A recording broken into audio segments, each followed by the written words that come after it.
Introduction, le grand tour de magie. Tout commence par une illusion.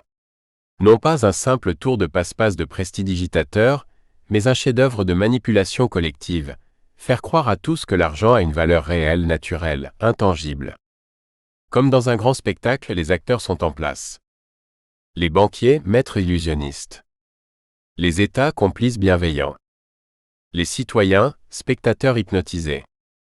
Le décor est soigné, billets, cartes bancaires, écrans de chiffres, taux d'intérêt, produits financiers. Tout semble précis, scientifique, rationnel. Mais derrière le rideau, une vérité dérangeante, l'argent est une construction. Une croyance. Un mirage. Vous avez peut-être toujours cru que votre compte bancaire représentait une richesse stockée quelque part. Mais en vérité, il ne s'agit que de promesses numériques, de dettes empilées, de valeurs flottantes créées d'un clic. Le tour de magie fonctionne parce que personne ne le remet en question. Parce qu'on a appris à croire. À l'école, dans les médias, par les usages quotidiens. Et comme tout bon sortilège, il est d'autant plus puissant qu'il est invisible. Ce livre est un antidote. Il ne vous apprendra pas à devenir riche, mais à voir. À voir les ficelles, les illusions, les manipulations derrière le rideau. À comprendre pourquoi l'argent magique n'existe pas pour vous, mais bien pour certains. Car tant que le public croit au tour, l'illusion continue. Mais dès qu'un spectateur se lève et crie trucage, alors le grand théâtre s'effondre. Chapitre 1, la naissance d'une illusion.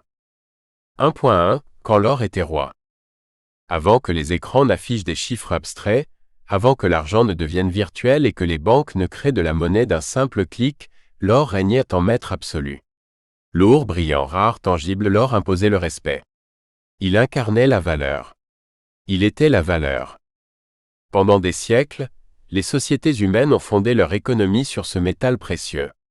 Chaque pièce frappée, chaque échange commercial, chaque trésor royal reposait sur la solidité d'un étalon physique. Un roi, un empereur, une nation ne pouvait dépenser que ce qu'il possédait en or. C'était la loi du réel, la loi du poids, la loi du métal. L'or présentait 3 vertus majeures. Il était rare. On ne pouvait pas en créer à volonté. Il était durable, il ne rouille pas, ne s'altère pas. Il était universellement reconnu. Partout dans le monde, il symbolisait la richesse.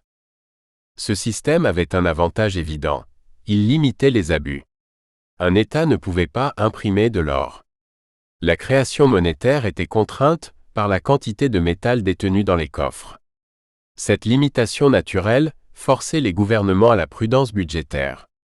Pas d'endettement infini. Pas d'inflation débridée. Pas de magie. Mais ce règne de l'or avait aussi ses limites. L'économie croissait plus vite que l'or extrait des mines. Les échanges devenaient trop complexes pour être réglés uniquement en pièces sonnantes. Le besoin de souplesse, d'expansion, de fluidité a ouvert une brèche, et certains y ont vu une opportunité. C'est ainsi que petit à petit, la monnaie fiduciaire, basée sur la confiance et non sur un actif physique, a commencé à s'imposer. Mais tant que cette monnaie restait convertible en or, l'illusion était contenue. L'or, toujours lui, restait le garant silencieux du système. Jusqu'au jour où l'illusion a pris le dessus sur la réalité. Jusqu'au moment où l'on a osé dire « plus besoin de l'or ». Et c'est là que le vrai tour de magie a commencé. 1.2 Le Bretton Woods, l'équilibre avant la chute. À la fin de la Seconde Guerre mondiale, le monde est en ruine,